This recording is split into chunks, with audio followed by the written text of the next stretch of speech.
Se quiser.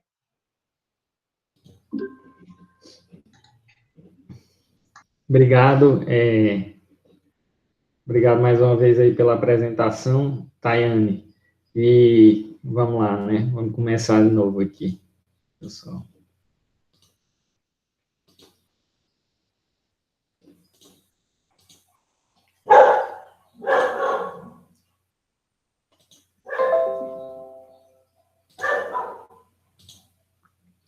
Todo mundo já vê minha tela aí? Tá tudo ok? Tá, sim. Pode começar. Tá. Então, né, agora há pouco nós acabamos de falar, né, de toda a anatomia lá do trato digestório, aplicada principalmente à exploração cirúrgica da cavidade abdominal. E agora nós vamos falar um pouco da anatomia do membro distal do equino, aplicada ao diagnóstico de claudicação, certo? Esse tema, particularmente, é um tema que eu tenho bastante interesse, né, que eu procuro trabalhar bastante e que me chama bastante atenção, e eu tentei trazer aqui de maneira resumida, né, com um enfoque no membro distal, algumas particularidades anatômicas que são importantes para o entendimento do sistema locomotor e como elas se aplicam ao exame de claudicação e como elas explicam até mesmo algumas questões comportamentais do equino. Então, primeiramente, é interessante sempre a gente ressaltar que os equinos, eles fazem parte, né, da história da humanidade e que vários dos progressos até chegar ao modelo de sociedade que temos hoje, eles se deram sobre patas de equinos, né? As conquistas bélicas, as delimitações de territórios, tudo isso aconteceu principalmente pelo uso do cavalo como força para locomoção e como força motora mesmo no uso da tração, no uso da agricultura. Então, nas grandes guerras, o cavalo teve um papel importante, e essas grandes guerras acabaram resultando na delimitação demográfica de territórios, como na Europa, principalmente, né? E até hoje, o cavalo ele tem um uso importante ainda, não só em atividade de esporte e lazer, né, que foi um nicho criado, um nicho muito grande, mas também ainda na tração, ainda na agricultura, em determinadas situações. Quando a gente fala do sistema locomotor, a gente tem um direcionamento muito grande ao cavalo atleta, porque é desse animal que partem as principais demandas de atendimento, né? O cavalo atleta, como qualquer atleta, ele está sujeito a movimentos repetitivos, com a frequência intensa, certo? De uma amplitude maior, e isso faz com que as lesões do sistema locomotor, elas impactem mais nas atividades que são realizadas com esses animais.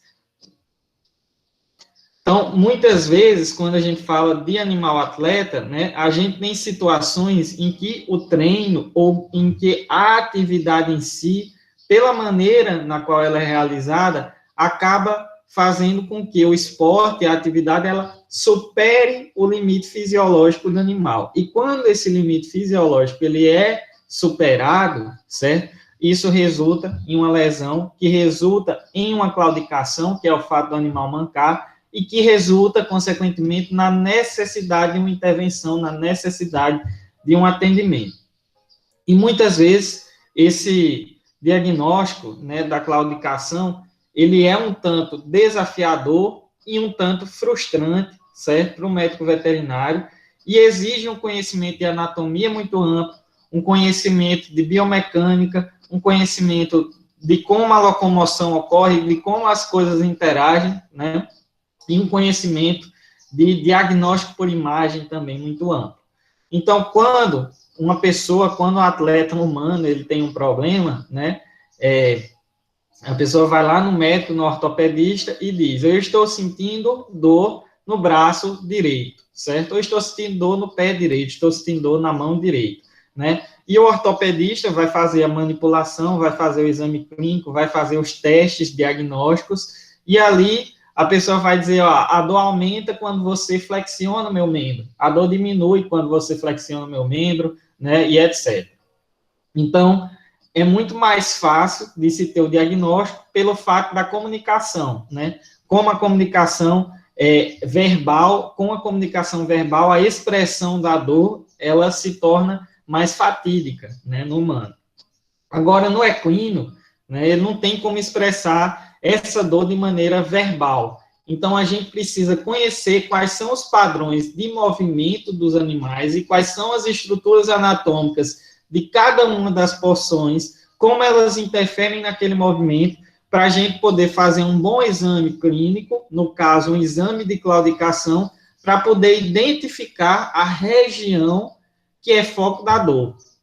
E aí, uma vez identificando essa região que é foco da dor, a gente é extremamente dependente dos exames de imagem, né, para que se chegue ao diagnóstico. Então, a clínica, ela é sempre soberana, mas na claudicação a gente tem uma dependência ainda dos exames de imagem e da associação dessa imagem à clínica, né, ao que é observado no exame clínico, para que a gente se chegue a um diagnóstico. Sem o exame de imagem, né, o chegar a esse diagnóstico fica muito difícil. Então, aqui, a expressão que a gente tem para entender a dor do animal e localizá-la é o entendimento de como ele se locomove, certo? E como as estruturas interagem durante a locomoção. Então, aqui nós iremos falar principalmente da claudicação relacionada a membro distal, né? Quando a gente fala de membro distal, a gente fala das estruturas que estão abaixo do carpo, certo? Então, essas estruturas são as estruturas mais distais do membro. E a gente tem ainda a extremidade distal, né, aqui abaixo do boleto. E por que é que eu escolhi direcionar essa palestra ao membro distal? Porque se você pega a epidemiologia das claudicações, você vai encontrar o seguinte. É claro que isso já muda muito de acordo com o esporte, claro que há atualizações nisso, mas no Stachard, que é o principal livro ainda, que a gente estuda exame de claudicação, ele destaca isso, e isso é rotina ainda para grande parte dos veterinários, né? Que das claudicações, né, a cada 4 claudicações, certo? 3 são de membro torácico e 1 de membro pélvico. Então, 3 de membro torácico para 1 de membro pélvico, né? Então, isso já indica que essa região aqui, né, membro torácico, é mais corriqueiramente associada às claudicações do que o membro pélvico.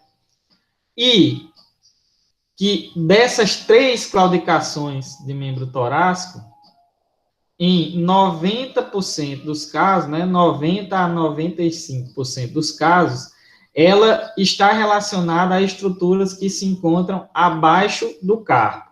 Então, aqui está o carpo, né? Então, abaixo do carpo, toda essa região aqui destacada de branco, você tem estruturas que estão envolvidas na maioria das claudicações de membro torácico. E, pegando para o membro pélvico, a cada claudicação de membro pélvico, né, as regiões que representam 80% das claudicações de membro pélvico são a região do jarrete, então vou falar um pouquinho, né, a região do jarrete e a região da soldra, certo? A região da soldra, que é a articulação fêmuro-tíbio-patelar. Então, essas regiões são as regiões em que há o maior índice de claudicação. Claro que houve uma evolução nos últimos anos, né, que tem profissionais que se especializaram em diagnosticar a claudicação relacionada à coluna, certo? Então, evidentemente, a rotina desses profissionais é mais de lombalgias, afecções cervicais, né? Mas a gente, no geral, encontra ainda, dentro dessa epidemiologia aqui, uma base de segurança muito grande, né? Então, sempre que a gente vê uma claudicação, a gente procura o óbvio, que é membro distal, certo? E membro torácico, né? Mas, claro que há outras coisas, né? Que já há os métodos de diagnóstico evoluíram, certo? A qualidade do exame clínico evoluiu, então a gente já tem de outros locais, mas essa epidemiologia, ela ainda é algo bastante seguro.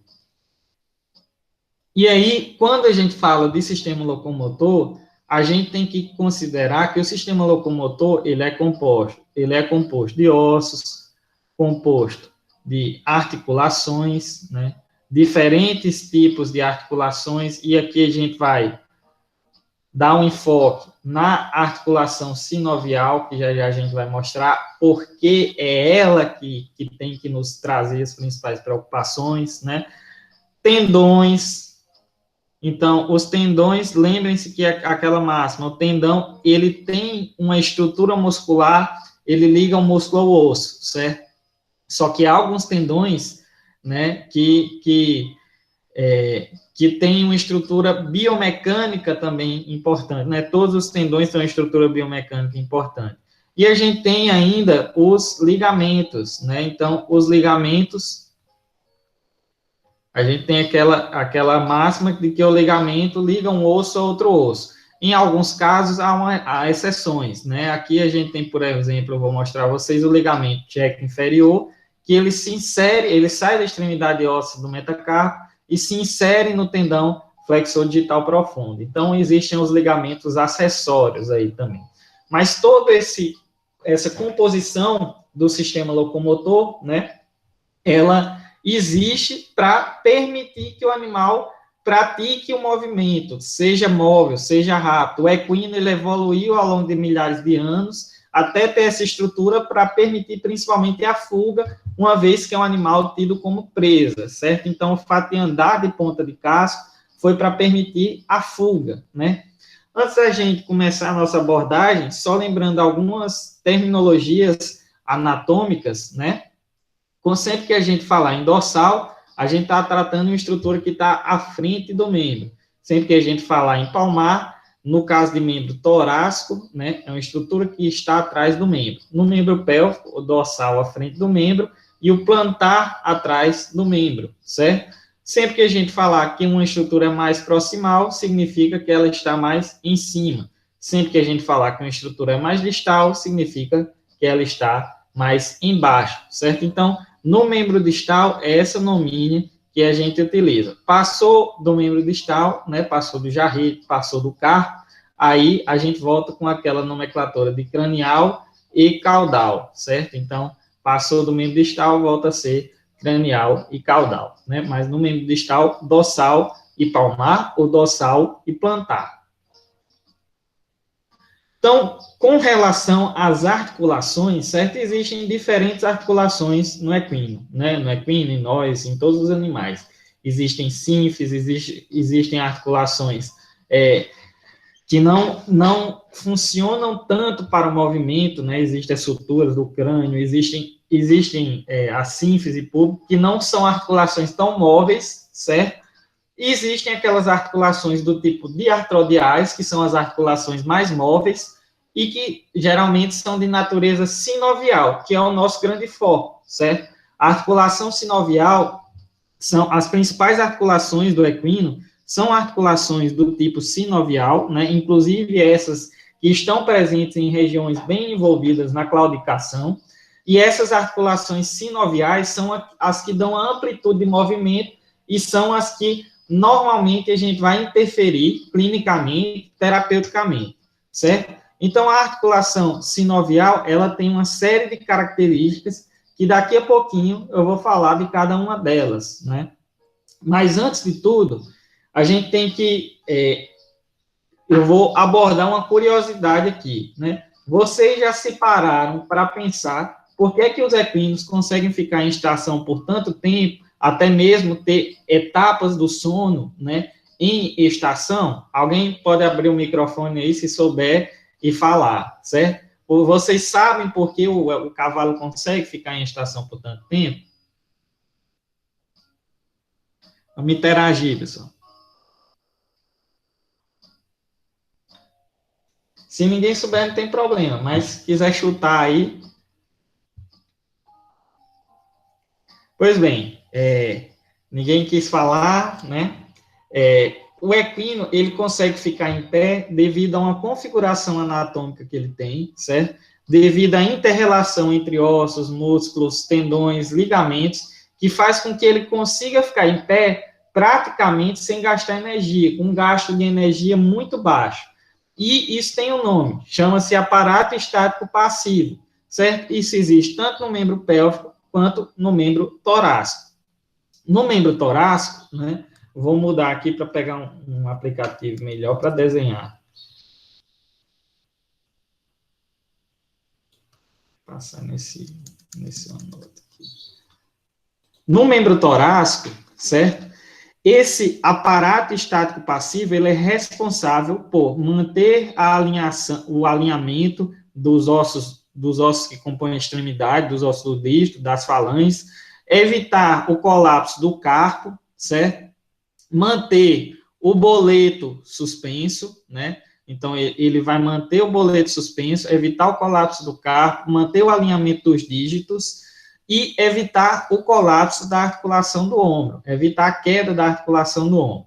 Então, como é que funciona isso? Vamos começar lá de baixo e depois vamos lá para cima, certo? Então, a gente tem uma série de estruturas, né? Depois eu vou falar com detalhes de cada uma delas num outro desenho, certo?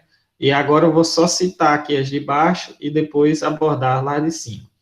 A gente tem uma série de estruturas aqui nessa região de baixo que fazem com que as falanges se alinhem de maneira correta, certo? São essas estruturas, né? Os ossos sesamoides, que a gente vai já mostrar eles. Os ossos sesamoides e, principalmente nessa região, os tendões, o tendão flexor digital profundo, certo? A gente ainda tem uma contraposição de forças do tendão extensor digital comum, certo? Que fazem com que essa falange aqui fique alinhada. Então, esses ossos sesamoides são os ossos sesamoides oblíquos, ou ossos sesamoides não, desculpa, gente, ligamento, né? Esses ligamentos sesamoides são os ligamentos sesamoides oblíquos, ligamento sesamoide reto, certo? E a gente vai já mostrar quais são aqui. Então, basicamente, eles vão permitir que as falanges fiquem alinhadas sem gastar energia. A gente tem uma outra estrutura bem importante, mas bem importante mesmo, né? Que é o ligamento suspensório do boleto, aqui em vermelho, certo? Depois eu vou mostrar com bem detalhes essas estruturas. Então, o ligamento suspensório do boleto, ou músculo interósseo, né? Ele vai ser responsável por manter o boleto elevado, então, algumas situações que esse ligamento rompe, esse boleto vai cair, certo? Ele é responsável por manter o boleto elevado em consórcio, né? Com o tendão flexor digital subprofundo, vai estar em verde. E com o tendão flexor digital superficial, não se preocupe que depois eu vou desenhar essas estruturas com zoom. De superficial e com o extensor digital comum, mais uma vez, né? E com o extensor radial do carpo, que eu vou mostrar já para vocês, extensor radial do carpo. Esses tendões vão fazer com que o carpo fique reto também. Então, esses tendões vão manter o alinhamento do carpo, certo? Vão fazer com que o animal fique com o carpo reto, sem haver colapso, sem haver flexão. E aí, quando a gente chega aqui em cima, tem uma série de estruturas que eu quero aproveitar essa imagem para mostrar ela, certo? Que vão fazer com que não haja, evitar com que não haja o colapso da articulação do cotovelo. Então, essas estruturas vão manter um mínimo tônus muscular para evitar o colapso do cotovelo, que é o número radionar, né? E evitar o colapso do ombro. Então, que estruturas são essas? Prestem bem atenção nessa imagem, né? Aqui em cima, a gente tem uma série de estruturas musculares e ligamentares que se unem fazendo isso. No membro pélvico é um pouco diferente, mas o entendimento vai ficar um pouco melhor quando chegar lá. Então, a gente tem o músculo tríceps, a cabeça longa do tríceps,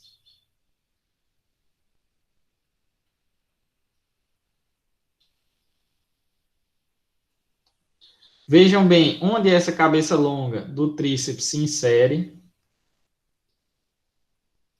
ela se insere aqui, ó, na região da una, certo? Então, a cabeça longa do tríceps se inserindo aqui na região da una. E temos também o músculo, tem um braquial ali, mas vou pegar aqui o bíceps braquial.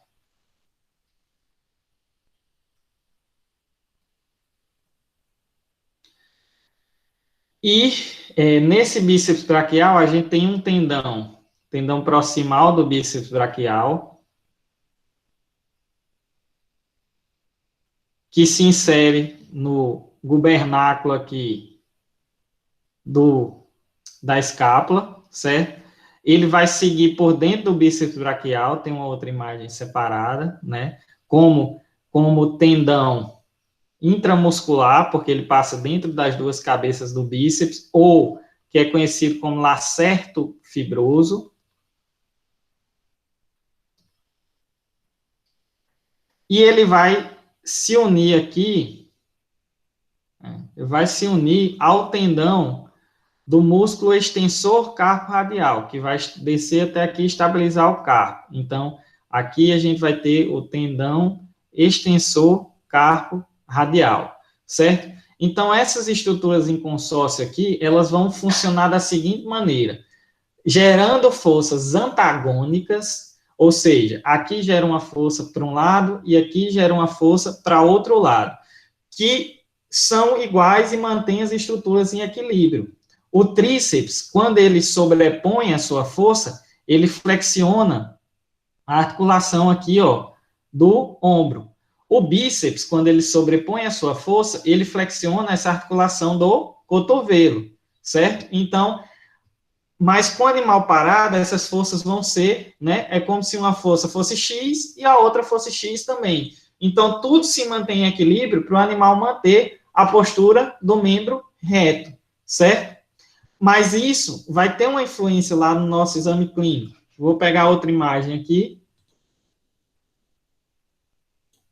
que a gente tem a mesma imagem, só que um corte anatômico. Então, a gente tem, ó, o tríceps.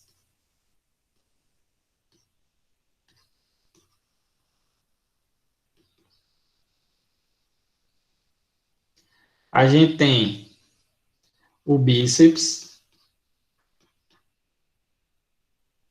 o tendão proximal, né? E aqui a saída do tendão intramuscular, se unindo ao extensor carpo radial, em vermelho. Então, o que é que acontece aqui? O músculo tríceps, ele vai fazer flexão do ombro quando a força do tríceps se sobressai. E o músculo bíceps vai fazer flexão do cotovelo quando a força do bíceps se sobressai. Então, em equilíbrio, essas forças são iguais. É um para cá e um para cá, certo? Então, o membro fica reto. Se algum dos dois sobressai sua força, é feita a flexão do ombro, no caso do tríceps. E aí, quando é feita a flexão dessa articulação do ombro, a articulação do cotovelo estende. Ela faz o movimento contrário. Opa. Então, lá na hora de fazer o exame clínico, eu vou mostrar para vocês que existem testes de flexão. A gente tem que ter esse conhecimento, porque quando a gente faz um teste de flexão do ombro, a gente estende em algum grau o cotovelo, e vice-versa. Então, a dor pode estar relacionada às duas situações, certo? Vou voltar aqui. Então, aqui a gente tem uma representação do músculo bíceps, né? Só para ilustrar aquela região que eu falei para vocês, a gente tem as duas cabeças musculares do bíceps. E aí, aqui no meio, nós temos exatamente, né, aquela faixa de tendão intramuscular, que é o lacerto fibroso. Então, ele tem uma importância no aparato estático passivo, porque ele conecta o bíceps ao extensor carpo radial. Calma, calma, que já já a gente entende isso, certo? No membro pélvico, daqui para baixo, praticamente tudo igual, as mesmas estruturas. Tendões flexores alinhando o jarrete, certo? Ligamentos sesamoides alinhando as falanges, né? Agora, para cima, a gente tem uma pequena mudança. Vou voltar lá no meu desenho. Para cima, a gente tem uma pequena mudança, certo? Então, em cima, né, a gente tem outros músculos que compõem a região. A gente tem o músculo tensor da face lata,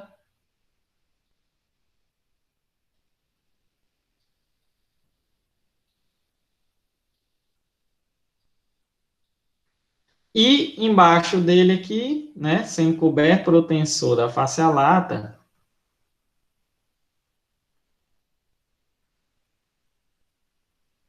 nós temos o quadríceps femoral.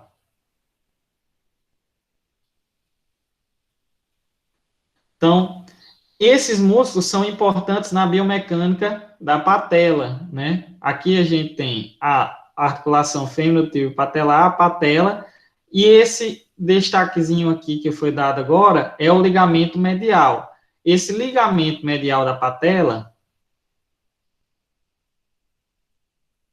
ele faz com que a patela em repouso descanse aí sobre a tróclea medial do fêmur. Então, a gente tem o fêmur, né? A tróclea medial do fêmur e a patela vai descansar em repouso nesse ligamento pela manutenção de uma mínima tensão, de uma mínima ação, né? Do tensor da face lata e do quadríceps femoral sobre o ligamento patelar medial. Então, daqui a pouco tem uns vídeos que vão ajudar também a ver como isso funciona e como isso impacta clinicamente. Além disso, no pélvico, a gente tem o que é chamado de aparato recíproco, né? Que é bastante interessante. Então, no pélvico, a gente tem o tendão aqui do terceiro, do fibular terceiro, né? Ou do peroneal terceiro.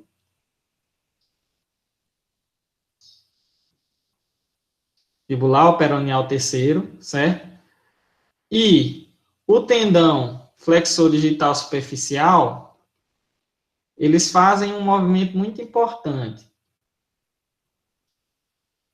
Flexor digital superficial, eles fazem um movimento muito importante. Então, essas duas estruturas, elas se contrapõem também em forças, certo? Em forças iguais. Vejam que a inserção do peroneal terceiro é no metatarso, né? E no lateral do tarso, certo? Então, isso aqui funciona como se fosse um sistema de roldanas. Vamos dizer que tem uma roldana aqui e outra roldana aqui. O que é que acontece? Quando essa articulação é estendida, a articulação fêmuro-tíbio-patelar é estendida, o que é que vai acontecer? Esse tendão vai ser puxado para cá, certo? Junto, né? Isso aqui vai ser puxado junto, e essa articulação do tarso, ela também vai ficar estendida. Então, quando se estende aqui, né? Extensão aqui, vai haver extensão aqui, certo? Aqui é bem mais fácil. Aí, o que é que acontece também? Quando essa articulação fêmuro-tíbio-patelar é flexionada, ela vai abrir. Então, esse osso vai voltar para trás aqui, ó. Vai abrir. Quando abre, o que é que acontece? O peroneal terceiro, ele se insere no metacarpo e no tarso lateral. Então, ele vai puxar também o tarso. Então, à medida que isso aqui desce, isso aqui sobe. Então, vai abrir também essa articulação aqui, certo? Então, flexão aqui, né? Flexão aqui, certo? Então, quando você flexiona uma articulação aqui, quando você flexiona a fêmur-tíbio patelar, você flexiona as articulações do tarso.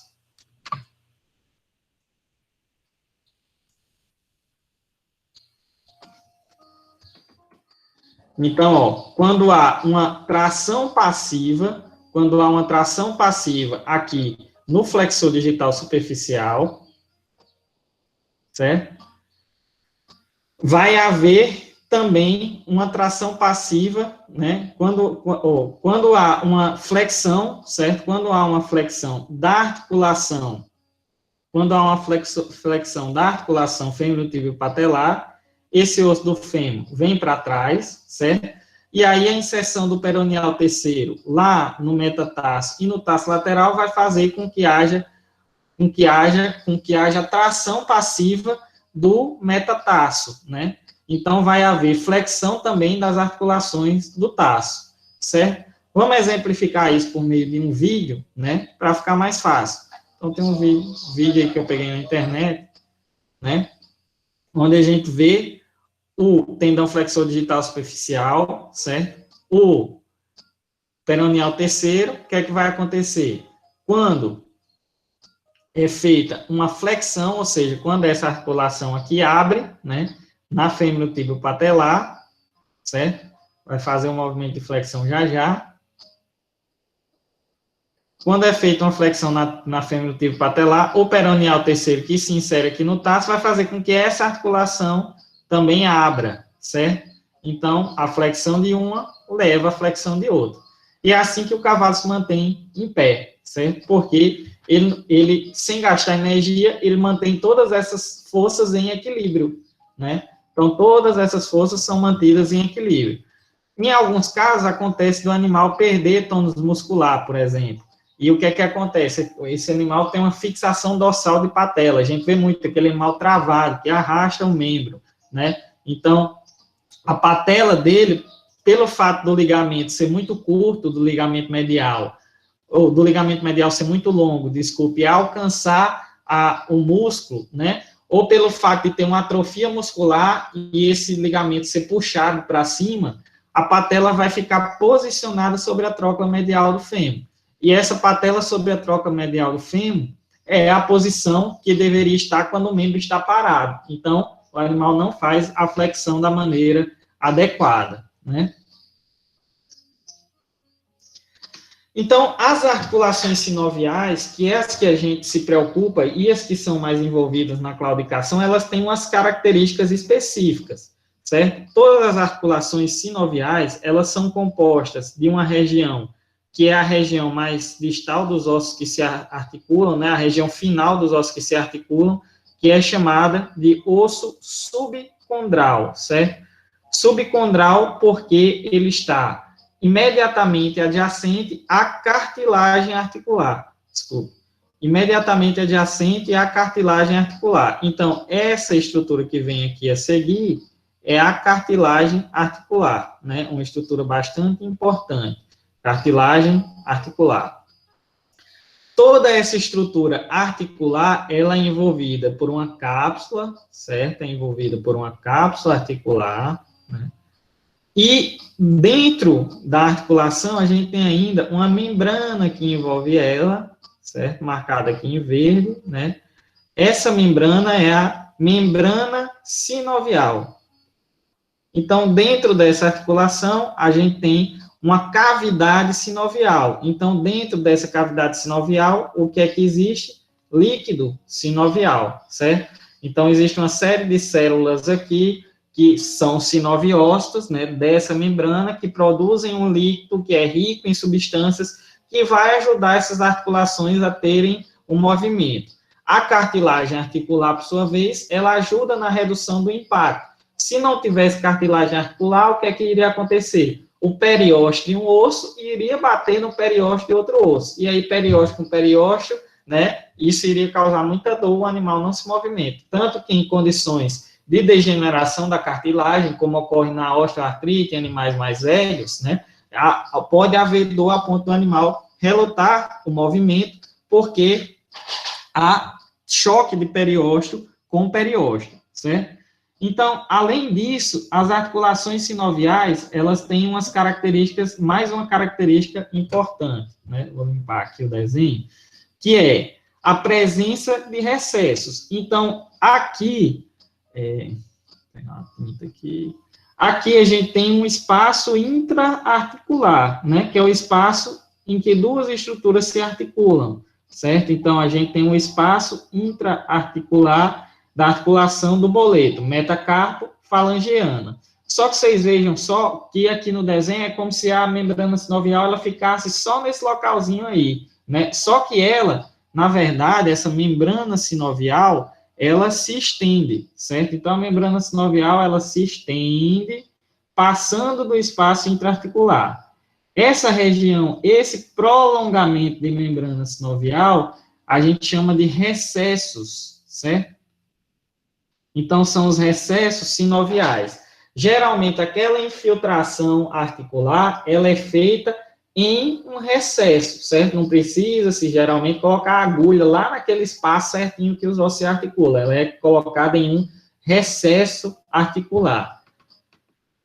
Quando a gente fala de ossos e articulações, né, eu destaquei aqui os ossos do carpo, que são muitos, são importantes e que têm vários recessos e que formam 3 articulações importantes mais proximais, né? A articulação antebraquiocárpica ou a articulação radiocárpica. Aí, a gente tem a articulação aqui, rosa, né? Intercárpica.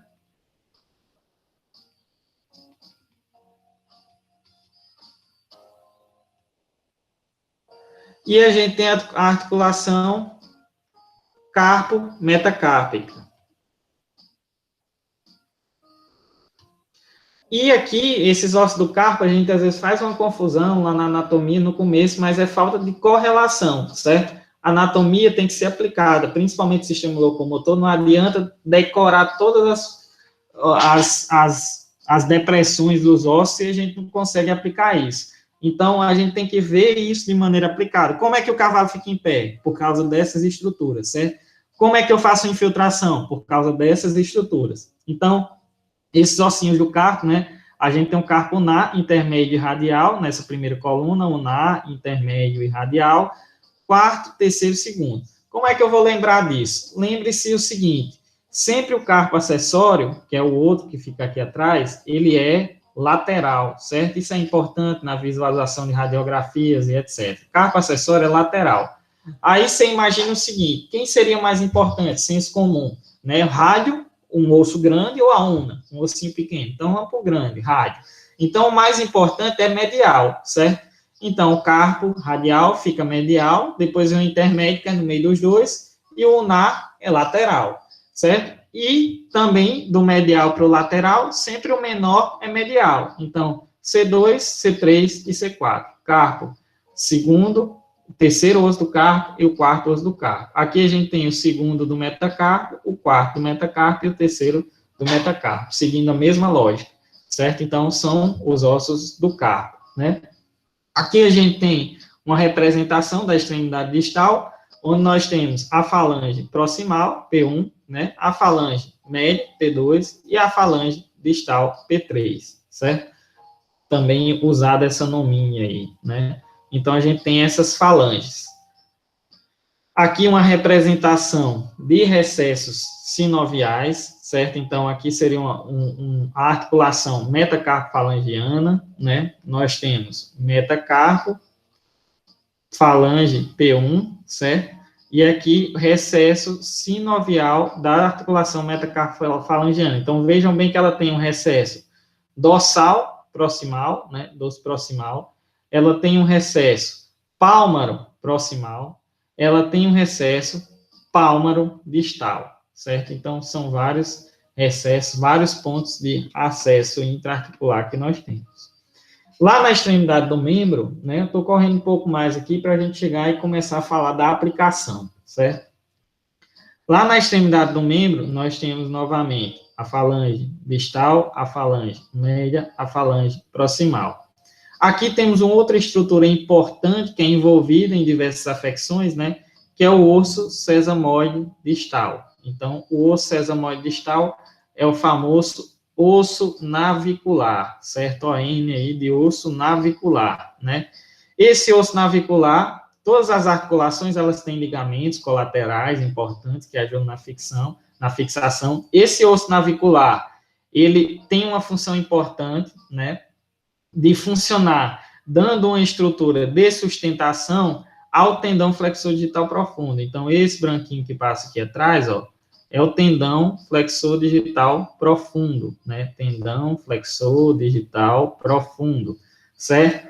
Então, o osso navicular dá uma sustentação aqui a ele aqui nessa região mais distal, e esse osso navicular é sustentado por um ligamento, que é o ligamento ímpar, e por um ligamento colateral.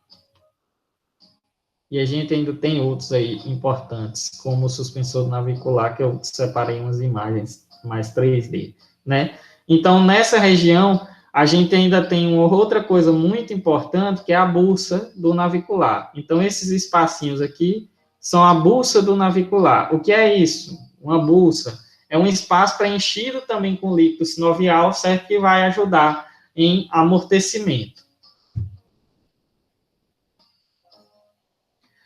Aí vamos falar dos principais tendões e ligamentos da extremidade distal, que já são mais fáceis de memorizar e que são muito importantes no exame clínico, né? A gente tem aqui, na região distal, né, abaixo do carpo, os tendões flexores, certo? Então, a gente tem um tendão flexor digital superficial. Nós temos, na sequência dele, o tendão flexor digital profundo. Então, flexores ajudam na flexão, né? Esse tendão flexor digital profundo, lembra que eu falei que tem um ligamento aí fugindo na rega? É o ligamento acessório do tendão flexor digital profundo. Então, ele sai aqui do carpo, né, e se insere no tendão flexor digital profundo. Então, ele ajuda na função do tendão flexor digital profundo, né? Esse ligamento também é bem conhecido como check inferior.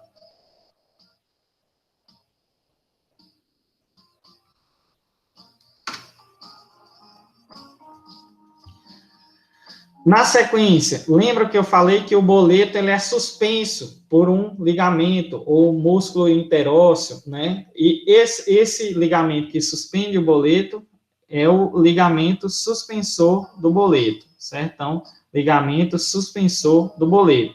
Vejam bem que quando ele chega na articulação metacarpofalangiana, ele lança ramos extensores, né? Então, esse aqui é um ramo extensor, né, do ligamento suspensor do boleto.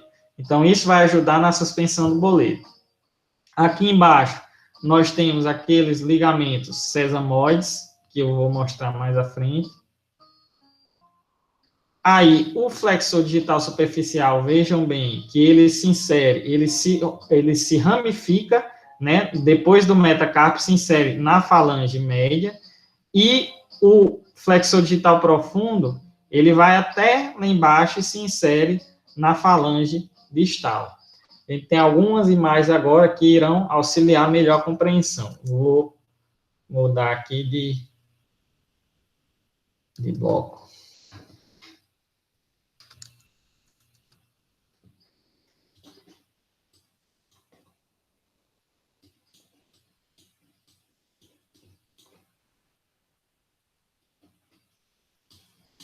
Então, a gente tem aqui, ó, vocês estão vendo minha seta aí, só para confirmar? Sim, dá para ver. Tá. Então, a gente tem o tendão extensor digital comum, né? Isso, membro torácico, certo? Tendão extensor digital lateral, lá no pélvico, ele se insere proximal. Então, ele se insere lá em cima, lá no metatarso. Aqui no torácico, ele se insere aqui distal, certo? Aí, aqui atrás, ó, nós temos, né? Vamos lá agora. A gente tem esse rosa aqui, ó, tendão flexor digital profundo, certo? Temos esse outro aqui, se ramificando, tendão flexor digital superficial, desculpe. Tendão flexor digital superficial. Passando por dentro dele o tendão flexor digital profundo. Esse outro aqui, que tem ramos extensores, é quem? Ligamento suspensório do boleto, né? E a gente tem uma série de outras estruturas que são visualizáveis aí. Eu vou para cá mesmo. Então, aqui, ó, mais uma vez, ligamento, o tendão flexor digital superficial se ramificando, né? Tendão flexor digital profundo indo até a falange distal e esse outro ligamento suspensório. Aí existe uma série de ligamentos que vocês estão vendo aqui, mais do lado, né? Fora esses tendões. Então, a gente tem como estruturas principais os dois tendões flexores, superficial digital, digital superficial e digital profundo, e o tendão e o ligamento suspensor do boleto, certo? Mas as articulações sinoviais, elas são ainda estabilizadas por ligamentos colaterais. Então, a gente tem esses ligamentos colaterais que estabilizam as articulações, né? E aqui a gente tem o ligamento colateral da interfalangiana distal, o ligamento colateral da interfalangiana proximal, o ligamento colateral da metacarfalangiana. Então, ligamentos colaterais, eles ajudam na estabilização da articulação, certo? Nessa ilustração, a gente vê com mais clareza que os ligamentos sesamoides, que eu falei que ajudam no alinhamento das falanges, né? Então, a gente tem os ligamentos sesamoides oblíquos, que são esse verde e esse outro que vai estar aqui, verde também, né? E o ligamento sesamoide reto, que é mais espesso, certo? Então, eles saem dos ossos sesamoides proximais e se inserem lá numa região que a gente chama de escútum médio, certo? Escútum médio. Então, esses ligamentos ajudam na estabilização, né, dos ossos do dígito. Então, a gente tem aqui uma visualização palmar, que torna melhor, então, ligamento sesamoide reto, oblíquo, oblíquo. A gente ainda tem ligamento, os ligamentos colaterais, né, que foram mostrados na outra figura. Isso aqui é um ligamento palmar da quartela, certo? Palmar axial, porque está na parte de dentro. E a gente tem ainda, né, o colateral está aqui na frente, ó, colateral, e esse outro é palmar abaxial, porque está mais para fora. Essa imagem aqui do lado, melhor de ver, axial, abaxial, certo? Aí, colateral, que é o que segura a articulação. E esse que vem aqui embaixo, de onde é que ele está saindo? Ele está vindo aqui nessa região, ó. Então, esse que vem aqui embaixo, quem é esse osso que fica aqui, ó? Osso navicular. Então, esse que vem aqui embaixo é um ligamento lá do navicular. Ele é suspensor do navicular. Então, ele ajuda também na manutenção da estrutura do osso navicular, certo? Então, a gente, só aqui embaixo, né? Você já vira a quantidade de ligamentos que tem. Ainda tem esses sesamoides curtos. Ainda tem o cruzado, né? Esses sesamoides cruzados também. E ainda temos o intersesamoide, certo? Então, aqui embaixo, olha a quantidade de estruturas que existem, né? Todas essas estruturas são importantes na manutenção do membro e na promoção da locomoção, certo? Mais algumas estruturas, né, que têm importância clínica, porque acabam estando envolvidas nas afecções, nas tendinites, sendo causa primária de tendinite ou ocorrendo secundariamente a uma tendinite. Então, aqui embaixo, a gente tem mais ligamentos, né, que são 3, em número de 3, então, a gente tem um proximal, aqui em cima, na altura do boleto, né, que é esse aqui, representado. Um médio. E um distal, certo? Que é esse aqui representado. Esses ligamentos são ligamentos anulares. Qual a função deles, basicamente? Então, vocês estão vendo aqui que eles fazem uma espécie de fita, né? Uma espécie de túnel por onde os tendões flexores, né, passam. Então, os tendões flexores passam por esse túnel, e esses ligamentos anulares dão sustentação. Em alguns casos, o que é que acontece? Você tem uma tendinite do flexor, né? E aí, o tendão fica mais grosso, mais espesso, e esse espaço fica muito apertado. Então, tem efusão de líquido para cima e para baixo, porque os tendões, onde eles passam em superfície articular, eles têm uma bainha também com líquido sinovial. Então, fica parecendo uma pamonha, né? E essa afecção a gente chama de constrição do ligamento anular palmar. É muito comum, né? E por vezes precisa-se resseccionar esse ligamento para liberar o espaço, certo? Como muitas vezes você tem uma inflamação direta do ligamento que acaba comprometendo o tendão. Então, vamos aqui agora visualizar todas essas estruturas que foram faladas, né? Dando enfoque aí nos tendões flexores, que daqui a pouco nós iremos mostrar a aplicação no exame clínico. Então, no membro distal, nós temos aí o tendão extensor digital comum, né? O tendão extensor digital lateral, e vai mostrar um por um aí. Ó, o tendão. Deixa eu ver qual é que vem agora. Osso navicular, primeira falange, aí aqui o colateral da interfalangiana distal, né? Que é a articulação da falange média com a distal. Colateral da interfalangiana proximal, que é a articulação da falange proximal com a média. Colateral da metacarpo falangiana, que é a articulação do metacarpo com a proximal, certo? Então, os colaterais estabilizam as articulações. Aí, o ligamento, a fibrocartilagem intersesamoide, né? Os colaterais do sesamoide, certo? Que ajudam a fixar esses sesamoides. Sesamoide cruzado. Sesamoides curtos, né? Que a gente mostrou lá, que ajudam a fixar essa articulação. Os dois oblíquos, que ajudam a alinhar o disto.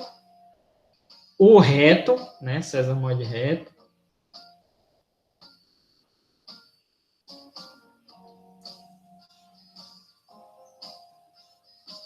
Aí nós temos o axial, que é o que fica na parte de dentro, o axial da quartela. O abaxial vai aparecer daí a pouco, que é o que fica na parte de fora, né? Axial dentro, abaxial fora. Em seguida, quem é que vai se inserir aqui abaixo do colateral? O suspensor do navicular, que vai ajudar a estabilizar o osso navicular.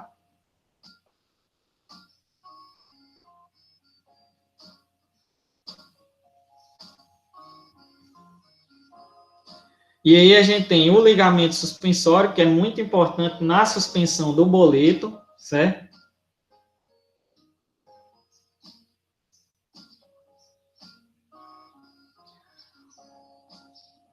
Os ramos extensores, né, que vão lá para a falange distal também, do suspensório. Aí o extensor digital lateral, como eu falei para vocês, no tarso ele vai se inserir aqui em cima, né? O extensor digital comum, certo? E aí vem aqueles flexores que são bem palpáveis, bem avaliados no exame clínico e que frequentemente são correlacionados às tendinites, né? O tendão flexor digital profundo, certo? Em toda a sua extensão aqui, indo até a falange distal, né?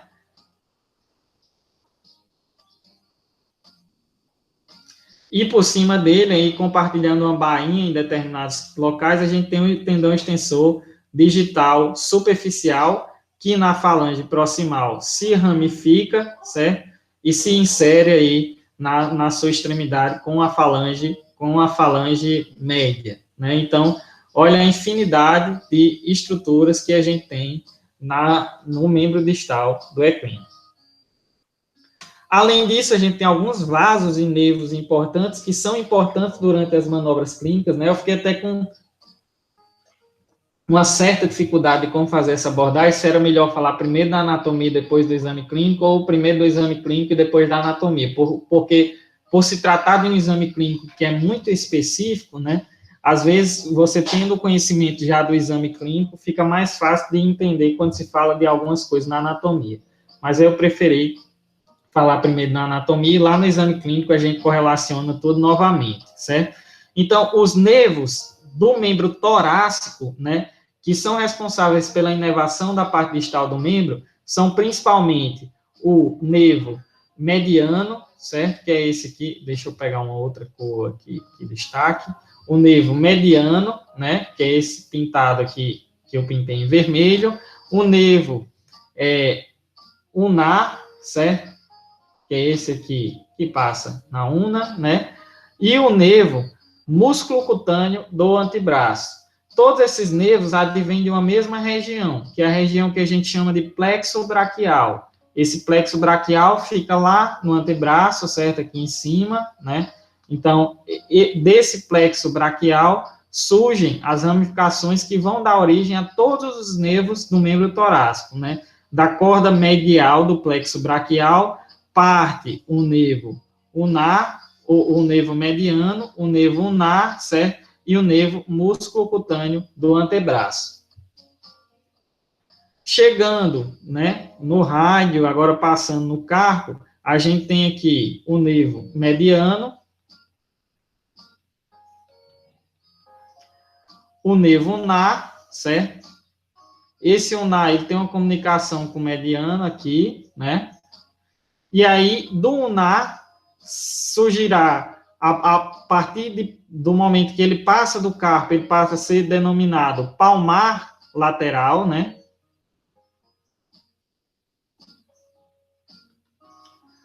O mediano, a partir do momento que ele passa do carpo, ele passa a ser denominado palmar medial.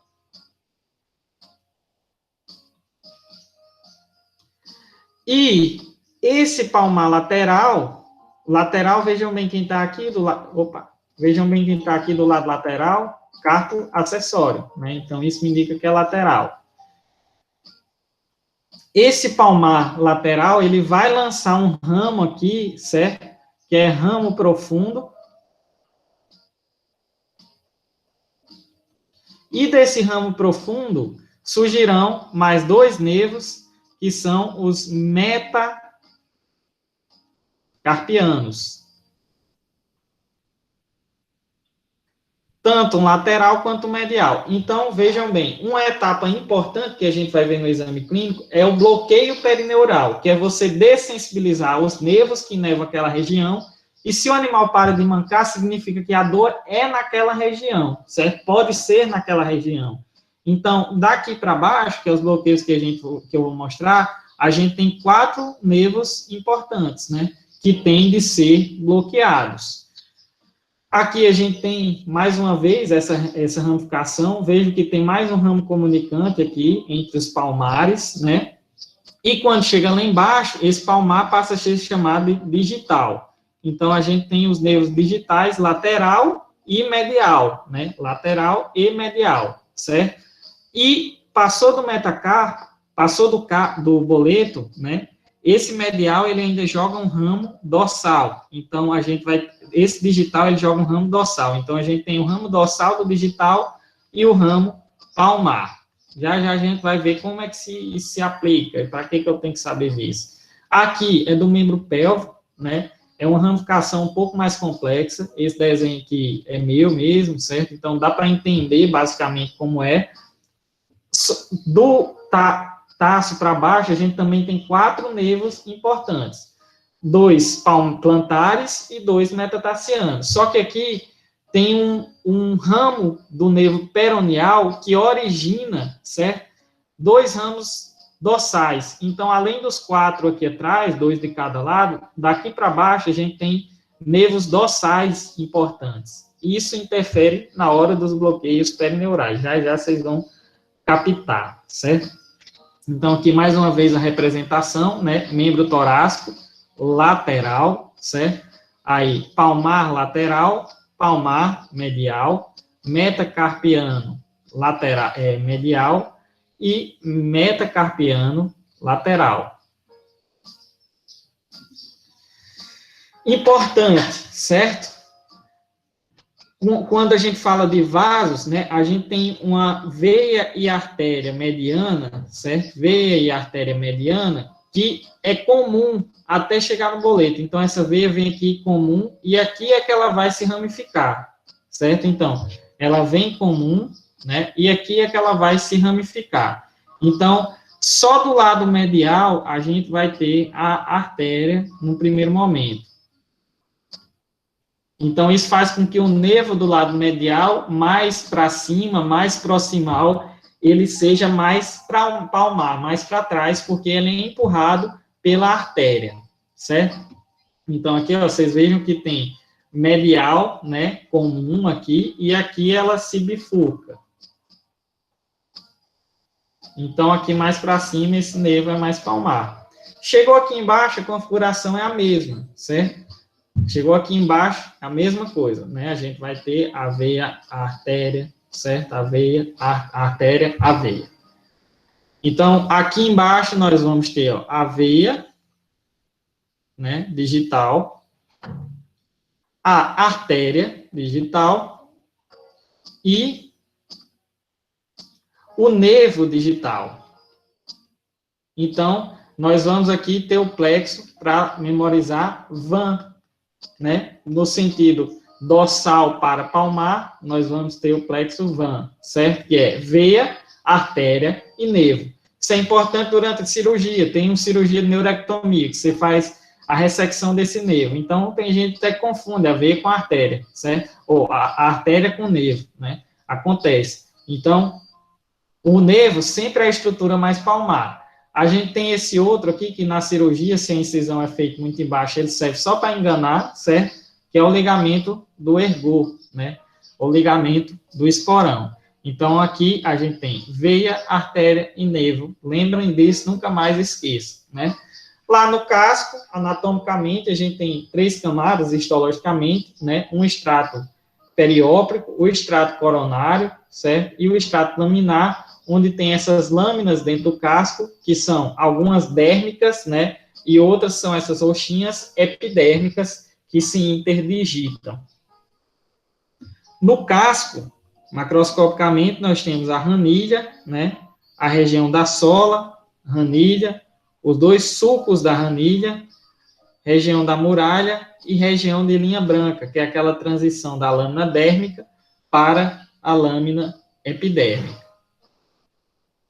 E agora vamos entender para que funciona tudo isso, como é que serve, como é que vai, né? Como é que funciona, onde é que eu vou aplicar essa série de conceitos. Então, quando você tem um animal mancando, um animal com claudicação, você vai proceder um exame físico específico, que é o exame de claudicação. Nesse exame clínico, né, específico, você vai ter as mesmas etapas de um exame clínico convencional. Inspeção, palpação, até chegar aos exames complementares. Aqui, diferentemente, a inspeção ela será abordada em 2 etapas. É necessário fazer uma inspeção estática com o animal em repouso e uma inspeção dinâmica, que é com o animal em movimento. O exame físico consiste na palpação e na manipulação, que são alguns testes de flexão que são aplicados conjuntamente à inspeção dinâmica, certo? E os exames complementares, onde a gente tem bloqueios locorregionais, né, bloqueios anestésicos perineurais, bloqueios intraarticulares, que a gente vai falar um pouco deles, e os exames de imagem, radiografia, ultrassonografia, até mesmo a ressonância magnética hoje em dia. Então, na inspeção estática, a gente vai olhar o animal em repouso e verificar se aquela conformação, se aquela apresentação anatômica dele condiz com a apresentação anatômica de um animal em repouso. Então, por exemplo, eu acabei de mostrar que um membro em repouso, ele se mantém reto, ele se mantém ajustado por aquela série de estruturas, né? E que uma falha em uma dessas estruturas resulta na falha em um animal manter sua posição estática adequada. Então, vejam bem esse caso aqui. O que é que a gente consegue visualizar aqui? Aqui a gente tem um boleto caído, não é isso? Então, se a gente tem um boleto caído, a primeira coisa a se pensar é que está havendo uma falha no aparato suspensório, que é responsável dentro daquele aparelho estático, passivo, né, por suspender o boleto. Então, se tem uma falha aí, geralmente isso está associado a uma ruptura do ligamento suspensório do boleto, certo? Nessa outra imagem, a gente vê um aumento de volume, um abaulamento nessa região. Essa região é uma região na qual passam quem? Os tendões flexores. Flexor digital superficial e flexor digital profundo. Então, se a gente tem um abaulamento aqui, há de se pensar que tem uma inflamação nos tendões flexores. Então, conhecendo a anatomia, nessa primeira inspeção estática, a gente já consegue direcionar várias coisas, né?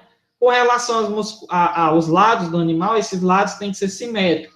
Então, quando a gente olha esse animal por trás, a musculatura da garupa ela tem que ser simétrica. Se há um desuso em algum local, haverá uma atrofia muscular, certo? O membro tem que estar alinhado. Então, quando há uma situação dessa em um animal mais velho, por exemplo, isso pode estar associado a uma falha no ligamento colateral de manter a estabilidade da articulação, né? Então, quando a gente conhece as estruturas que estão ali, vai ficando mais fácil de dar os direcionamentos. Na sequência, a gente parte com a palpação, certo? Antes de tudo, nessa palpação, a gente limpa o casco do animal, né? Tirar o laser aqui.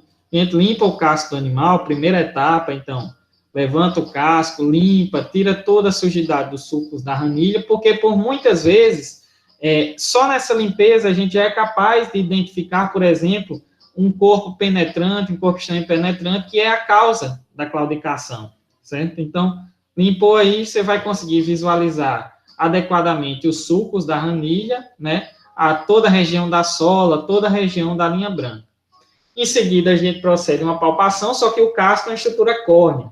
Então, não tem como você sim, palpar o casco todo só com os dedos. Então, para isso, a gente precisa de um equipamento acessório, que é uma pinça de casco, certo? Então, a gente usa uma pinça de casco, né? E vai palpar aqui toda a região do casco, né? Então, a gente vai palpar a sola a cada 2 centímetros. Então, aqui a gente vai palpando a cada 2 centímetros a região da sola, né?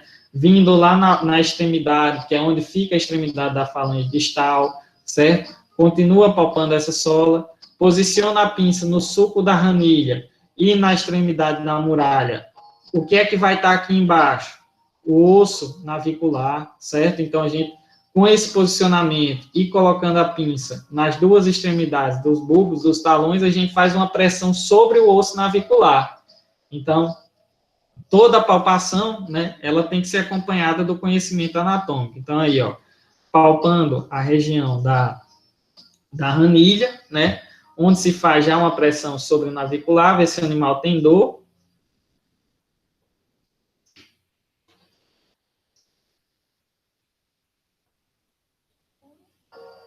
E aí, lá em cima, também, né, posicionando a pinça sobre os bulbos dos talões, onde a gente vai ver, né, se o animal sente alguma coisa.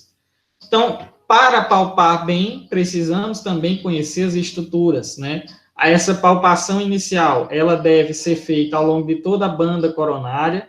A banda coronária, né, esqueci de falar para vocês, é aquela região de transição da pele normal para o estojo córneo da muralha. Então, a gente vai palpar a banda coronária, por quê? Porque vocês estão vendo aqui que aqui tem a articulação interfalangiana distal. Então, o que é que a articulação tem acompanhando ela, né? Por se tratar de uma articulação sinovial, tem um recesso articular. Então, se há uma inflamação articular, o que é uma das principais respostas da articulação? É produzir líquido, certo? Então, há um aumento de líquido aqui, pode haver calor aqui nessa região do recesso da interfalangiana distal, né? Então, a gente vai palpar toda essa banda coronária, chegar até a região dos bulbos. Se há uma infecção aqui na região distal, pode haver aumento de volume, aumento de temperatura e sensibilidade dolorosa desses bulbos, né? Palpa-se também a região da articulação metacarpofalangiana, porque aqui, mais uma vez, a gente tem a articulação sinovial, tem um recesso. Se tiver inflamação, vai ter aumento de líquido. Lembra que eu mostrei rapidamente que tem um recesso também aqui, ó, pálmaro proximal, né, aqui em cima, recesso pálmaro proximal, e tem um recesso pálmaro distal também. Então, a gente explora toda essa região para ver se tem aumento de volume. Muitas vezes, na inspeção estática, você já vê um aumento de volume ali, que é um aumento de volume líquido. Então, se é um aumento de volume líquido, pode estar ocorrendo uma sinovite, uma inflamação da membrana sinovial que resulta no aumento da produção de líquido sinovial, certo?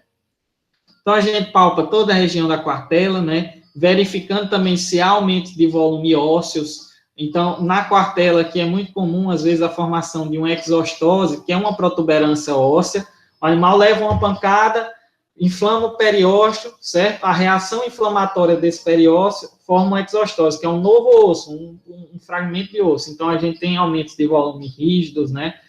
Na região, essa palpação toda é feita com o animal com membro em repouso, com membro em estação, certo? Flexionando o membro no aspecto palmar da quartela, a gente vai palpar quem? O tendão flexor digital profundo, que vai seguir seu trajeto até se inserir lá embaixo. E quem é que está mais aí na quartela? Aqueles ligamentos, né? Sesamoides oblíquo, certo? Sesamoides oblíquo e o sesamoide reto aqui por cima. Então, a gente vai conseguir palpar todas essas, ver se tem sensibilidade dolorosa na região dessas estruturas, né? Aqui a palpação da quartela, certo? Geralmente a gente usa esses dedos, né? Polegares. Na região do metacarpo, a gente vai palpar os tendões. Então, os tendões estão na mesma bainha. A gente usa os dedos em forma de pinça e vai fazendo leves movimentos, né? Leve movimento, palpando os tendões, vendo se estão maleáveis. Quando esses tendões têm inflamação crônica, eles tendem a formar fibrosas, aderências, e aí fica difícil de se movimentar. E a gente tem uma regiãozinha aqui, né, no terço médio, em que a gente vai conseguir inserir um pouquinho o dedo e separar bem o flexor digital superficial do profundo, se tudo estiver em condições normais. Caso as condições não estejam normais, haja aderências fibrosas, nós não iremos conseguir fazer essa separação. Com o membro flexionado, também é possível palpar o ligamento suspensório, né? Então, a região do ligamento suspensório, vendo se o animal tem dor, sempre. Lá em cima, a gente palpa os ossos do carpo e os recessos articulares que existem aqui nessa região, né? E o carpo acessório na extremidade lateral com o membro flexionado. Na inspeção dinâmica, a gente vai observar as fases do passo do animal. Pessoal, vou passar uns minutinhos aqui, vou dar uma acelerada, mas é porque esse assunto aqui é maior, né? Então, a gente tem que saber visualizar também as fases do passo. Então, o passo, ele, na classificação mais atual, ele tem uma fase de apoio e uma de elevação, né? Se a gente pegar nos livros que tem traduzido, divide-se isso em 5 fases ainda. Então, primeiramente, quando o animal pisa no solo, ele recebe o peso. Ele tem uma fase de apoio. Depois, ele tem uma fase de carga maior, que o peso dele recai sobre o membro, né? Recai sobre a extremidade distal. Aí, ele começa a se deslocar para frente, jogar o seu centro de gravidade para frente, e vai haver o breakover, que é quando o animal retira os talões do solo, faz um pivô com a pinça e depois coloca o membro em elevação. Então, essa fase de breakover é uma fase bastante importante. Então, vejam só nesse vídeo, né, como o membro vai receber apoio, carga, o boleto desce mais, certo? E aí ele começa a fazer o breakover tirando o talão e depois a pinça, ó. Preste atenção que quando o membro apoia, inicialmente, né, o membro apoia, então fase de apoio, aí vem a carga, na qual o boleto desce, certo? Depois ele começa a tirar primeiro o talão e depois a pinça. Quando há essa movimentação, também a gente denomina fase cranial a fase que está à frente do membro contralateral e caudal atrás do membro contralateral. Então, supomos que isso é o membro torácico esquerdo e isso é o membro torácico direito. Então, deixando pegadas ali no solo, né, essa fase em que o membro torácico esquerdo está à frente do membro torácico direito é a fase cranial do torácico esquerdo, certo? E essa em que ele está atrás é a caudal do torácico esquerdo. Então, quando a gente observa o animal se locomovendo, a gente vai formar um triângulo imaginário, né, entre os dois membros. Aqui está cranial e aqui está caudal. O que é para acontecer? esse triângulo é para ser igual para os dois lados. Então, quando o direito aqui estiver na frente do esquerdo, o triângulo é para ter a mesma amplitude. Se esse triângulo diminui, a gente vai olhar se ele diminuiu para trás ou diminuiu para frente. Então, se ele diminuiu para frente, a gente tem uma redução na fase caudal daquele membro, na fase cranial daquele membro, certo? Então, isso pode indicar algum problema, né? Então, mais uma vez aqui o vídeo, né? Sempre que a gente tem o animal locomovendo, ó, a gente tem um triângulo e um triângulo iguais, certo? Isso tanto no pélvico quanto no torácico. Além disso, a gente observa se o arco que o membro faz de sair de sua posição até o pouso é o mesmo, né? Ele pode estar reduzido.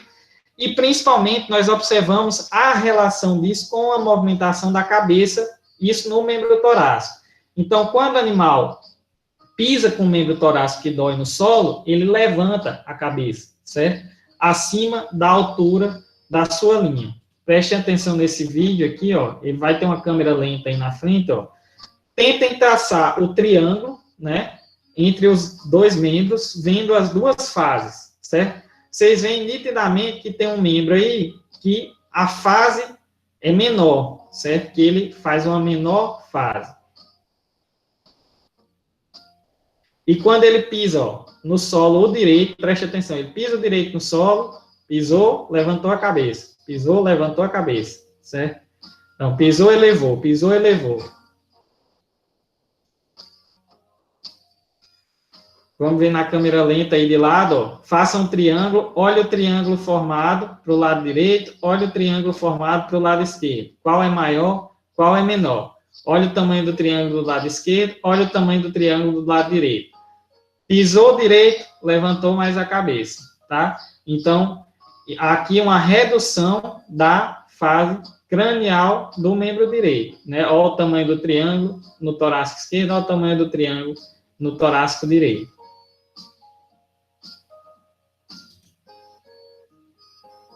Voltando mais uma vez, né?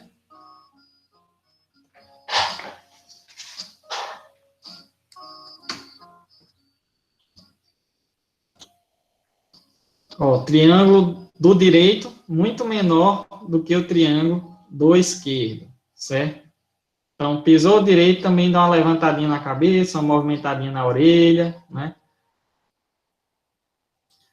Quando esse mesmo movimento é feito em círculo, certo? Se o membro claudicante está para dentro do círculo, a claudicação aumenta. Então, vocês estão vendo aqui que ele está claudicando com o esquerdo dentro do círculo, só que o mesmo grau que estava claudicando em linha reta, certo? Agora, quando o direito vai para dentro do círculo, o movimento de cabeça, de elevação da cabeça, quando pisa o membro no solo, ele fica muito mais evidente. Então, no torácico, o membro afetado para dentro do círculo, né, a claudicação tende a ficar mais evidente, tende a ter um movimento de cabeça mais evidente. Aqui a gente tem no pélvico, como é que funciona? No pélvico, né? Ao mesmo vídeo. No pélvico, a gente não olha tanto para a cabeça, certo? A gente olha mais para a garupa, né? Então, a garupa tem que se elevar da mesma maneira. Quando a elevação de uma garupa em maior proporção do que a outra, é porque esse membro é o claudicante. Em alguns casos, em grau de claudicação mais elevado, o animal tende a baixar a cabeça quando pisa o membro claudicante pélvico no solo, certo? E aqui ele levanta mais a garupa. Então, vocês prestem atenção aqui, ó, quando der o close por trás do animal, né? Prestem atenção, olhem só para cima e vocês vão ver que do lado direito, certo? A garupa é mais elevada, né? O vídeo não está uma qualidade muito boa. A garupa, ela é mais elevada se a gente faz esse movimento de observação do que do lado esquerdo, certo? Então, se a gente olhar aí para a cabeça do animal, a gente vai ver chamar a atenção a elevação da garupa do lado direito.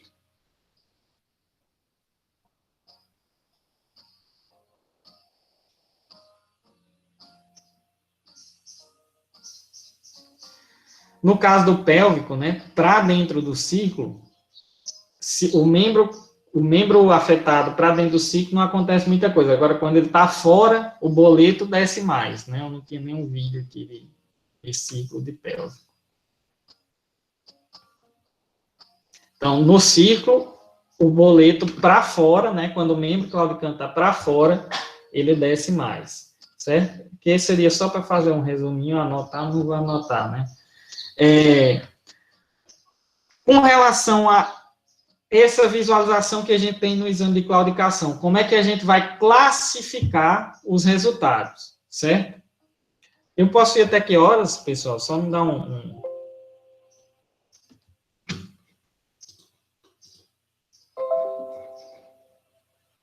Eu acho que até às 11h50, se não me engano. 11h40, não sei. Tá, eu vou ver só quanto falta aqui.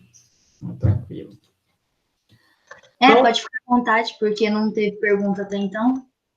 Tá. Então, ó, só para resumir, né? Então, membro torácico. Quando a gente visualiza a claudicação, certo? O animal pisou o membro afetado no chão, ele vai elevar a cabeça.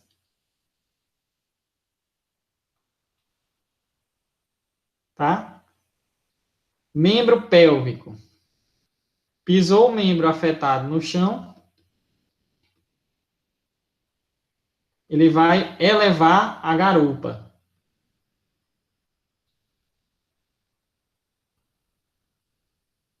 Membro torácico. Se o membro afetado está dentro do círculo, aumenta a claudicação.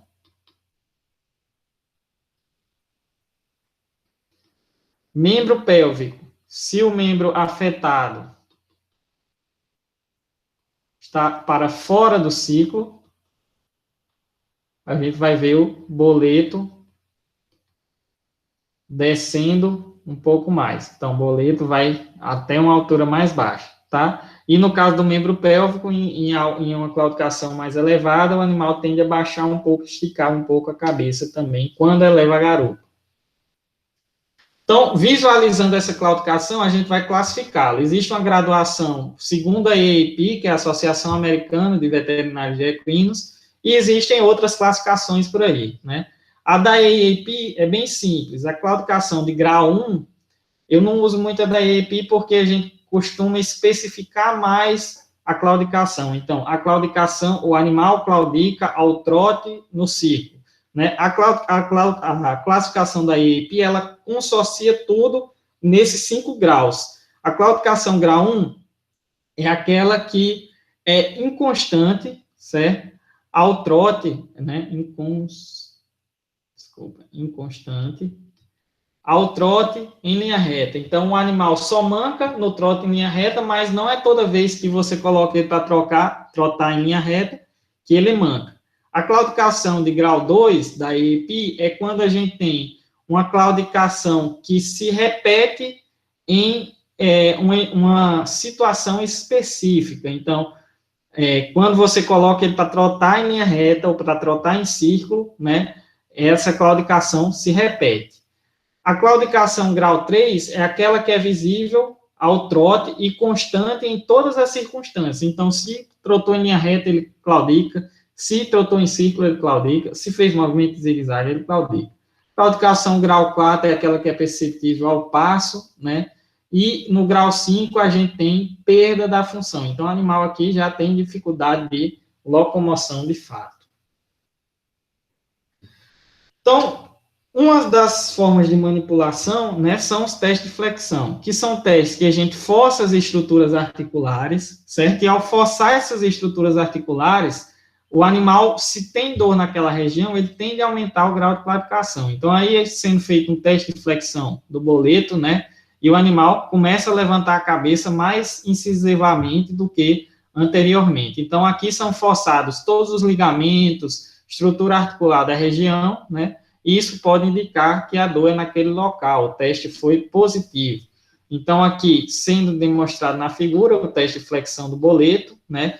Que é feito dando a sustentação ao carpo e flexionando com uma ou com duas mãos o dígito, né? Na verdade, esse teste ele tem sido denominado de flexão do dígito, porque você flexiona tanto a metacarpofalangiana como as articulações do dígito, certo?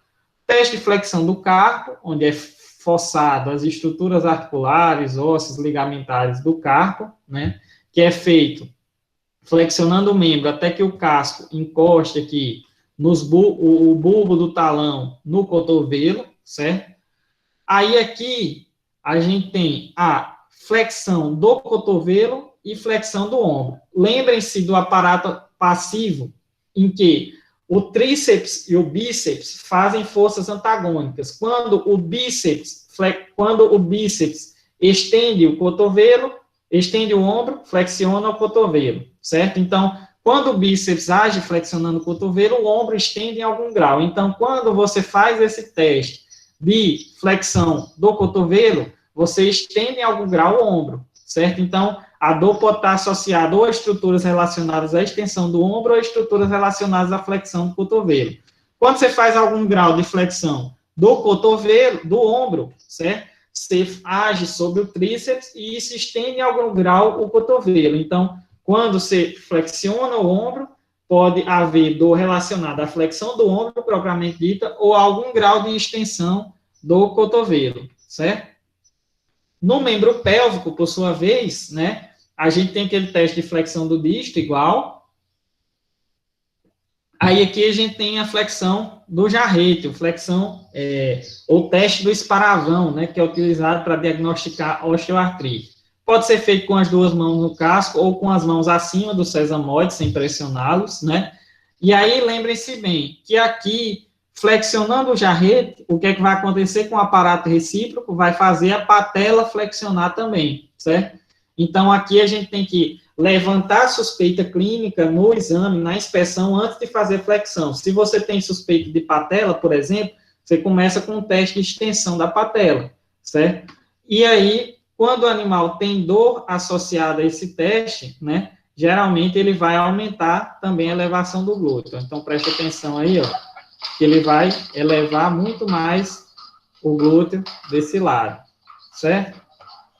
Após a realização do teste, ele vai passar a mostrar mais a claudicação. Até durante a curva, ele já teve um grau de dor ali, ó. É como se o animal sacudisse o glúteo, né? Isso torna-se muito mais perceptível. Aí aqui a gente tem um teste de flexão da soldra, né? Que é da articulação femorotipo patelar, que acaba flexionando um pouquinho o jarrete também. Os bloqueios anestésicos perineurais são utilizados para... eu vi o animal mancando, agora sei que é do membro torácico esquerdo. Agora, de que região, né? Estou suspeitando que seja distal. Então, você sempre começa os bloqueios anestésicos distais, mesmo que sua suspeita seja proximal. Porque você começa lá de cima, você dessensibiliza o membro todo, você não tem como saber do mesmo jeito. Então, a gente vai bloquear aqueles nervos que foram mostrados, né? Fazer uma injeção de anestésico local próximo àqueles nervos, para que dessensibilize aquela região. Então, lá no bloqueio mais distal, a gente tem aquela configuração, né? Plexo, van, certo? Veia, artéria, nervo. Então, veia, artéria, nervo. Então, a gente vai palpar esse plexo, vai na estrutura mais palmar a ele, que é no ponto mais palmar, que é o nervo, e faz a injeção. Acima desse bloqueio digital, palmar, a gente tem o sesamoide abaxial, que é abaxial, ou seja, para fora dos ossos sesamoides proximais. Aí aqui, lembrem-se que o digital, palmar, ele lança um ramo dorsal. Então, aqui eu bloqueio o ramo dorsal, que inerva a parte da frente do casco, né? E bloqueio o ramo posterior. Os 4 pontos baixos, que é o bloqueio seguinte na sequência, indo em direção proximal, em que eu bloqueio os 2 metacarpianos, né, e o palmar lateral e medial, então, de um lado e do outro, e os 4 pontos altos, que são os mesmos nervos, né, só que mais profundos. No pélvico, pela questão de ter aqueles 2 nervos dorsais, né, eu vou ter 6 pontos baixos, que são os 4 que tem igual, mais os 2 ramos metatarsianos dorsais, e 6 pontos altos. Então, aqui, a gente tem um vídeo aqui de bloqueio digital palmar, né, que é lá no ramo posterior. Geralmente a gente usa essa agulha 3 por 4,5, que é aquela agulhinha da seringa de 1 ml, porque os nervos eles são bastante superficiais, né? Esse tipo de abordagem ele exige uma antisepsia, certo? É bom limpar, usar luva, né? Mas aqui não precisa ser totalmente estéril, porque você só vai fazer no subcutâneo a injeção, né? Agora, no acesso sinovial, aí você precisa ter um acesso totalmente estéril. Então, preparo cirúrgico para um acesso sinovial. Nesse aqui, uma limpeza, né? Uma limpeza razoável, bastante feita aí com uma antisepsia boa, ela já dificulta a ocorrência de infecções, porque é apenas subcutâneo. Então, quando é feito o bloqueio, o animal deixa de sentir, né, no digital palmar, toda essa região. Se, por exemplo, se eu fizesse aqui, colocasse a agulha aqui na frente, esse animal iria sentir. Por quê? Só no sesamoide abaxial que a gente dessensibiliza o ramo dorsal, certo? Então, aqui, né, esse é após o bloqueio digital palmar. Após o bloqueio sesamoide abaxial, o animal vai deixar de sentir também a região dorsal, certo? Então, ele vai perder totalmente a sensibilidade. Aí você faz o bloqueio, espera 10 minutos, testa e coloca esse animal para inspeção estática novamente. Então, aqui, ó, esse animal claudicava dos dois torácicos, mas muito mais enfático no direito, né? Foi feito o bloqueio digital palmar, vocês viram que foi dessensibilizada a região, então, se ele não tivesse, se a dor fosse aí, né, ele era para ter parado de mancar, mas vocês veem que o animal levanta a cabeça bastante ainda. Pisou direito, eleva, pisou, eleva, pisou, eleva. Aí, aqui, após o sesamoide abaxial, qual a diferença? O sesamoide abaxial dessensibiliza o ramo dorsal, né, lá na frente. Então, vocês veem que o animal já diminuiu o movimento de cabeça. Então, esse animal aqui tinha laminite com rotação de falange. Então, lá na frente, a falange estava pressionando, né? E aí, só quando a gente fez o bloqueio do ramo que pegava lá a região dorsal, é que esse animal para de mancar. Então, fez o bloqueio, descobriu a região, né? O bloqueio não diz a estrutura. Se for um bloqueio intraarticular, sim. Mas o bloqueio perineural dá a região. Aí a gente parte para os exames de imagem, no qual os mais importantes são a radiografia, né, mais corriqueiros, digamos assim, a ultrassonografia, em que a gente avalia toda a região em um corte transversal e um corte longitudinal. Aí aqui, aquelas estruturas a gente precisa conhecer e imaginá-las em corte transversal. Então, se você corta transversalmente, né, você vai ter aqui o tendão flexor digital profundo, superficial, o acessório, o suspensório, certo? E vai escanear toda essa região, né? Aqui a gente tem, ó, superficial, profundo, superficial, certo? Profundo, lesionado, acessório e suspensório, né? Em corte longitudinal. Então, você tem que conhecer a anatomia, e a anatomia ultrassonográfica e a anatomia radiográfica. E quando tem alguma lesão, geralmente a gente tem preenchimento de líquido, né? Que aparece anecóico ou escuro na ultrassonografia. Então, chegando lá no boleto, a gente tem superficial aqui em cima, né, formando esse chapéuzinho. Vou pegar uma caneta aqui. Superficial, ó, superficial, profundo, e aqui sesamoide reto, né, sesamoide oblíquo, sesamoide oblíquo. Na radiografia, a gente tem que conhecer a anomia radiográfica, né, então aquele que foi apresentado lá em cima, porque no mínimo 2 projeções serão necessárias e a projeção será nomeada de acordo com um ponto de entrada do feixe de raio-x e de saída. Então, em equinos, a gente tem que fazer muitas vezes posições oblíquas, né, em que a gente entra obliquamente e sai obliquamente. E tem posições específicas, por exemplo, para visualizar o osso navicular, a gente precisa de uma posição específica. Pálmaro, né? Tá palmar aqui, ó. Palmar. Como a pálmaro proximal, tá entrando proximal. Palmar proximal, então pálmaro proximal. E tá saindo palmar ainda e distal. Então, pálmaro proximal, pálmaro distal oblíquo, uma projeção tangencial, né, que a gente chama de skyline, certo? Então, a gente, para conhecer essas projeções, tem que conhecer a anomia anatômica também. E aqui a gente consegue visualizar, através dessa skyline, né, a superfície do osso navicular. Com relação à terapêutica, né, são diversas opções de tratamento, a opção de tratamento com infiltrações intraarticulares, com tratamentos com medicamentos perineurais, tratamentos cirúrgicos, tratamentos sistêmicos, né, mas principalmente para as administrações intraarticulares, que são bastante corriqueiras aí na medicina equina, né, a gente tem que conhecer a anatomia, tem que saber onde é que fica o recesso, tem que saber se passa alguma estrutura importante em cima desse recesso articular, certo? Conhecer a fisiologia, né? Como é as células lá da membrana sinovial, então existem tipos celulares diferentes, alguns responsáveis pela fagocitose, outros responsáveis por produzir o ácido hialurônico, que será responsável ali pela lubrificação da articulação, certo? Então, a gente tem que conhecer a anatomia e fisiologia mais uma vez.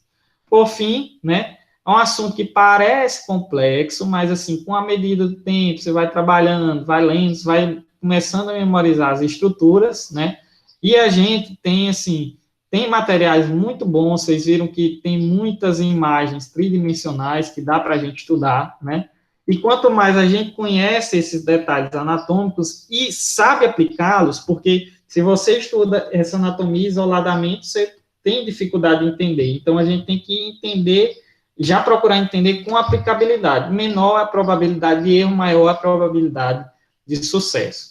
Quem quiser estudar isso aqui também, tem uns materiais bem interessantes, né, que são os materiais do professor Denoir, da França.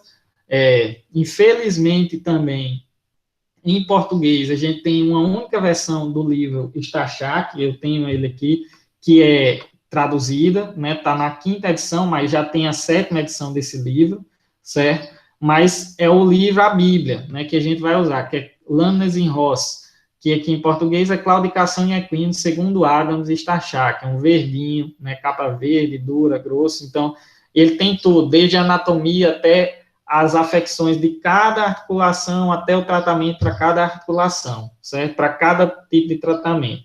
Tem esses outros também que são basicamente o Stachak modificado, né, que são bons de estudar, e os livros de anatomia, além do livro de injeção perineural, do Schumacher, isso também é muito bom, mostra essa questão dos nervos, bloqueio, recessos articulares, né, é um guia bem ilustrado para acesso.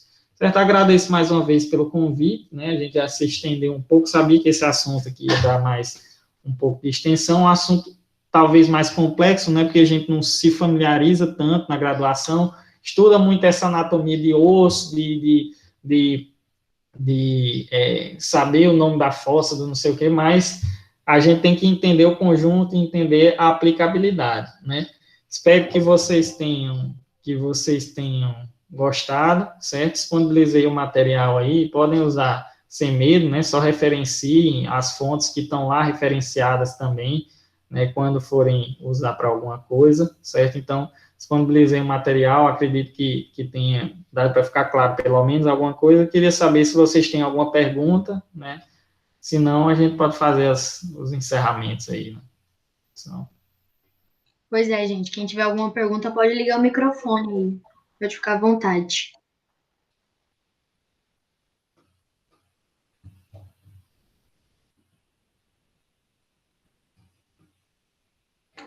Pelo visto, não teremos perguntas.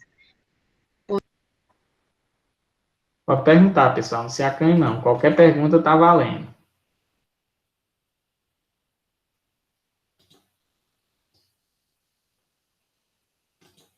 Mas então, professor, eu queria agradecer novamente pela sua participação. Eu também gostei muito da aula, me esclareceu bastante coisa, e obrigada por aceitar vir aqui e dar essas palestras para nós.